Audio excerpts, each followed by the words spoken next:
Olá pessoal, uma boa noite a todos. Hoje é dia 9 de março de 2022. A gente está dando continuidade aos estudos aí da obra Os Mensageiros, pelo espírito André Luiz, né, por intermédio de Chico Xavier. E hoje a gente vai tratar, após o estudo que acabamos de realizar, fizemos há pouco, alguns minutos atrás, trazer uma síntese desse estudo do capítulo 10, né, que ele traz a experiência de Joel. Esse nosso estudo agora foi um pouquinho, a gente ficou mais tempo nesse capítulo, então por isso que a síntese também vai ser feita apenas de um capítulo dessa vez, possivelmente venha a ter um tempo de síntese também menor do que o anterior que a gente fez. Beleza? Então, mãos à obra, vamos, né, mentalizar que a gente tenha uma influência positiva aí de bons pensamentos, de inspirações do mais alto que possa nos acompanhar para que a gente tenha boas reflexões e que essas reflexões venham também a trazer modificações positivas em nosso dia a dia, trazer algum esclarecimento, algo que venha a somar na nossa existência. Certo? Então, o capítulo 10 é a experiência de Joel, e ele começa, né, comentando que o André vai para o salão e encontra, junto com o Vicente, um colega que ele encontra lá, e ele começa a conversar com esse tal de Joel, né? E já começa o capítulo mostrando que ele está passando por um certo tratamento, por uma certa dificuldade ali, por mais que ele estivesse já no mundo espiritual, né? E ele comenta lá, não, graças à bondade divina, né? Eu tenho ido diariamente às aplicações magnéticas dos gabinetes de socorro no auxílio e estou mais forte. E aí o Vicente, né, pergunta, e as vertigens cederam, continuam? E ele fala, agora são mais espaçadas e quando surgem não me afligem o coração com tanta intensidade. É o que ele comenta ali. Então, nessa primeira parte já do capítulo, a gente pode trazer um aspecto interessante que são os passes magnéticos, né? É uma, é uma terapia hoje que é bastante comum em centros espíritas, né? E, e hoje em dia até a gente pode trazer, né? Não querendo trazer polêmica, mas trazer uma certa similaridade, uma certa, com as suas devidas diferenças, mas uma certa similaridade com Jorei, com Reiki e outros tipos de técnicas que imprimem bastante semelhanças na forma de aplicação, né, que é a utilização das mãos, né, em forma de passe, em forma de transmissão de energia. Né? Eu não vou entrar no mérito dessas outras terapias, assim, entre aspas, mas a gente podia comentar que o, o nosso corpo ele tem, né, o nosso corpo físico está ligado a outros corpos, né? E entre eles nós temos o corpo energético, que está concomitante e ligado ao corpo físico. E aparentemente, né, o que dá a entender aqui, se ele está fazendo esse tipo de terapia, digamos assim, no mundo espiritual, é que. Opa, só um momento que deu aqui, que a bateria está fraca, deixa eu só.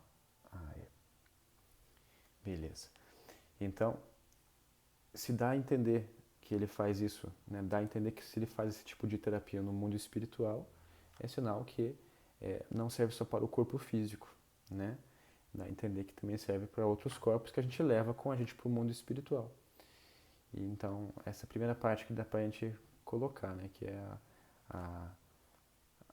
o benefício desse tipo de terapia, que cada vez mais tem sido difundido, né, e, e cada vez mais famoso, né, tem se difundido por aí. Continuando lá, ele traz algumas questões, ele começa a contar a história dele, né? Que ele também, como nos outros casos, ele fez uma tentativa na Terra, fracassou, como ele comenta. E aí ele começa a comentar qual foi o problema dele, né? Qual foi a dificuldade que ele teve, qual foi o fracasso que ele teve. Né? Que ele passou por regiões inferiores com dificuldades extremas, né? Até chegar naquele Ministério do Auxílio para poder ter algum apoio, né? Ele é perseguido por alucinações estranhas que ele comenta relativamente ao pretérito. E aí sim, ele começa a história dele para dizer o porquê que acontece isso. Então, basicamente, ele comenta que ele assumiu uma responsabilidade, né, uma tarefa, em que assim que ele assume, ele vai num determinado setor, né, que é o Ministério do Esclarecimento lá do nosso lar, e para que fossem aguçadas certas sensibilidades dele, para que ele viesse daí, ele encarnasse e pudesse utilizar essa sensibilidade, né, na missão que ele viesse, que ele estava se comprometendo ali. Então, aumentou para ele tanto uma questão de clarividência, uma questão de escuta, uma questão, ele conseguiu aparentemente, como ele comenta aqui, ter uma visualização de questões pretéritas, tanto dele como de outras pessoas, né, em alguns casos. Então, ele encarna e chega o momento em que ele começa a ter essa sensibilidade mais ostensiva, começa a aparecer mais, né? E aí ele fala lá, né, que o início, ele entrou de cabeça nisso, né? Deixa eu só achar aqui onde está. Então ele fala aqui, ó, o primeiro chamado da esfera superior acorria apressado. Sentia intuitivamente a vívida lembrança de minhas promessas em nosso lar. Tinha o coração repleto de propósitos sagrados, né? E assim ele começou a questão dele. Só que, contudo, nos primeiros contatos com o serviço, a excitação psíquica, né, ou seja, a sensibilidade maior que ele estava tendo ali, fez rodar o mecanismo de minhas recordações adormecidas, como o disco sob a agulha da vitrola, e lembrei toda a minha penúltima existência, quando envergara a batina sob o nome de, enfim, sob uma outra personalidade que ele possuía, né? Então, ao começar ali o trabalho, né, com essa sensibilidade mais apurada, ele acabou trazendo lembranças, né, de quem ele foi em outra existência, certo? E aí que ele começa o equívoco dele, né? Ele até faz uma comparação, né, que esse equívoco dele, ele fala assim, a volúpia das grandes sensações que podem ser tão prejudiciais como o uso do álcool que embriaga os sentidos, né? Bafejaram-me claridades espirituais de elevada expressão, né? Comentando sobre os instrumentos que ele acabou recebendo, né? As habilidades que ele acabou recebendo.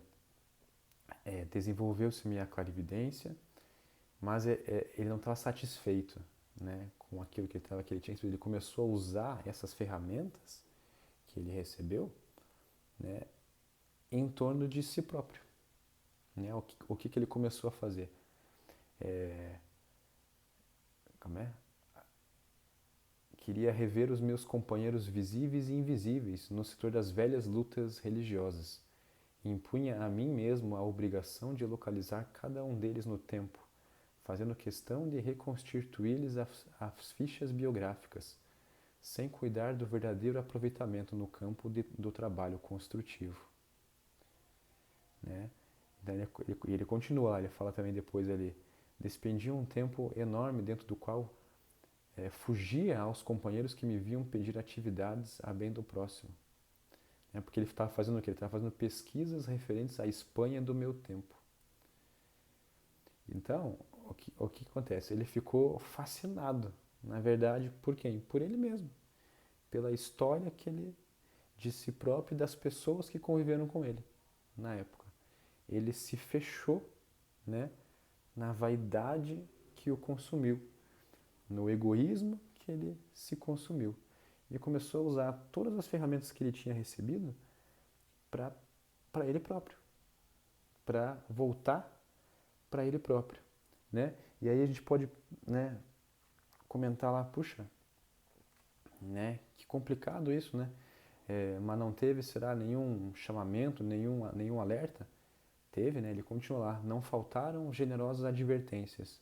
Então a gente sempre tem na nossa vida, a gente, por sermos seres falhos, né, que ainda se equivocam por diversas vezes, a gente vai tropeçar, a gente vai se equivocar. Mas é questão de estar com o olhar atento, com o olhar, com a percepção aguçada, né, ou consciente. É para isso que a gente estuda, é para isso que a gente medita, é para isso que serve, inclusive o nosso estudo agora, né, para manter essa nossa percepção atenta, porque os chamados eles vão acontecer e é o que acontece com ele. Né? Frequentemente os colegas do nosso grupo espiritista chamavam minha atenção para os problemas sérios da nossa casa. Então eram sofredores que nos batiam à porta, situações que reclamavam testemunho cristão. Tínhamos um abrigo de órfãos em projeto, um ambulatório que começava a nascer e, sobretudo, serviços semanais de instrução evangélica. E ele não queria saber senão das minhas descobertas pessoais. Esqueci que o Senhor me permitia aquelas reminiscências, não por satisfazer-me a vaidade, mas para que entendesse a extensão dos meus débitos para com os necessitados do mundo e me entregasse a obra de esclarecimento e conforto aos feridos da sorte. Então veja, é o que a gente comentava no estudo anterior também. Né? Nada nos é dado como privilégio. Então toda ferramenta que nos chega, e aí que está a principal, acho que a reflexão aqui do capítulo, é justamente essa. Tudo que nos é dado é também nos dado a responsabilidade de utilizar da melhor forma possível. Né? Seja um conhecimento, seja uma habilidade, como foi o caso dele, seja coisas simples, né? Às vezes a gente olha para o lado e vê o dinheiro, né? Bens materiais, a gente olha para o lado e vê pessoas, às vezes, com dificuldades que a gente não possui. Isso não quer dizer que nós temos o privilégio, quer dizer que nós temos a responsabilidade de usar aquelas ferramentas de uma forma adequada. E os chamados para seguir, para voltar para esse caminho reto, eles acontecem por diversas vezes, por mais que a gente esteja mais viciado, né, que a gente esteja no caminho errado, os chamados vão acontecer, porque existe uma palavrinha chamada, né, misericórdia, né, que ela une dois pontos muito importantes, né, que é o amor e a justiça, né, que são o aspecto, né, digamos assim, que a gente pode dizer da lei, né, que nós buscamos, né, o que ele fala, né, que ele traz que Deus é bom e justo, né, e a misericórdia, em alguns estudos, em algumas palestras, ele é a palavrinha que vem a unir esses dois aspectos, que é o que? É justamente essa forma de por mais equívocos que a gente esteja semeando, vem nos chamar de volta para o caminho reto. É basicamente nesse sentido, certo? Que mais aqui que ele traz? Então, ele continua nesse movimento pelo capítulo, né? Ele comenta que não me movi no concurso fraterno, desinteressei-me da doutrina consoladora, né? Somente procurei a rigor os que se encontravam afins comigo, desde o pretérito. Né? Então, ele foi atrás do passado dele. Né? Isso é importante da gente perceber que cada existência tem o seu tempo. Né? E é importante a gente fechar cada uma delas. Né? Então, e ele ficou super viciado, né? Super atento a uma existência que já tinha terminado. E não deu atenção à existência aquela, né, que era a atual dele. Ali que ele deveria desempenhar o serviço dele em específico. E assim ele se perdeu. A gente pode fazer um outro paralelo, de repente, uma outra similaridade, que é o quê? Quantas vezes a gente não perde oportunidades no presente por estar muito fixo a questões do passado. É muito natural a gente estar com certos traumas, certos ressentimentos, né? Ou até saudades que a gente possui de certas pessoas, de certos momentos, que fazem com que a gente perca a oportunidade de realizar alguma coisa no presente, né? Então, me parece que o ponto de equilíbrio aqui é basicamente o quê? Quando essas questões do passado começam a trazer prejuízo para o teu presente, é porque você está exagerando, né? É porque não está te fazendo bem. Então, cabe a gente refletir também nesse ponto, né? Quantas coisas que a gente já viveu e coisas nesse sentido que nos trazem, que às vezes a gente está trazendo como prejuízo, arrastando aquelas correntes que não nos fazem nos mover adequadamente no hoje. O que mais aqui?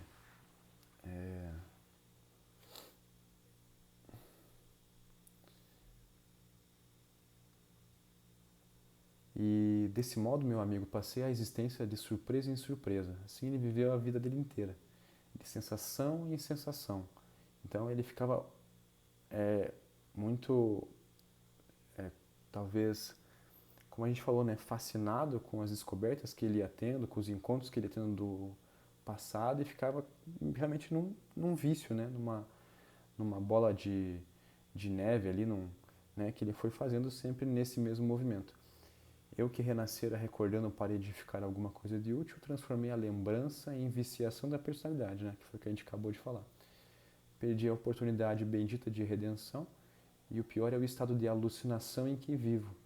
Com o meu erro, a mente desequilibrou-se e as perturbações psíquicas constituem doloroso martírio. Estou sendo submetido a tratamento magnético de longo tempo. Nesse momento, porém, o interlocutor empalideceu de súbito, os olhos desmesuradamente abertos vagavam como se fixassem quadros impressionantes, muito longe da nossa perspectiva. Depois cambaleou, mas Vicente o amparou de pronto e, passando-lhe a destra na fronte, murmurava em voz firme: Joel, Joel, não se entregue às impressões do passado. Volte ao presente de Deus. Profundamente admirado, notei que o convalescente regressava à expressão normal, esfregando os olhos. Então aqui também que a gente acabou de comentar, né? Essa fixação no passado. Muitas vezes a gente tem. Né? E aqui vou dar uma explicação ali, né? Pelo menos, talvez não totalmente completa, mas o que eu imagino que possa explicar essa dificuldade que ele tem ali, né? Que é o quê?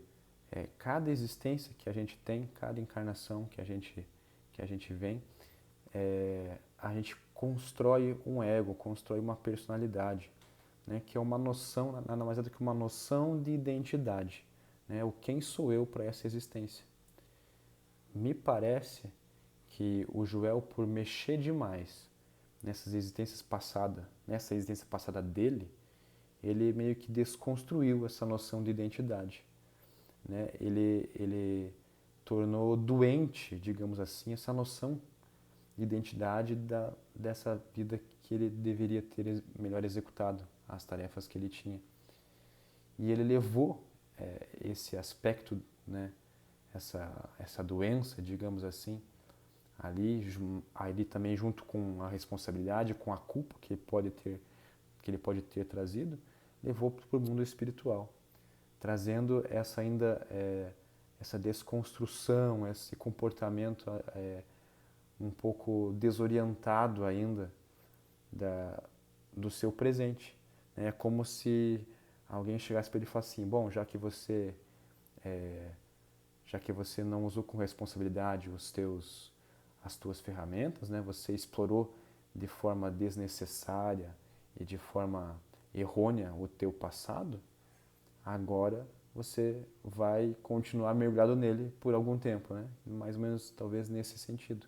E aí ele, mesmo no mundo espiritual, ele tem essas alucinações do passado que surgem para a mente dele de forma descontrolada.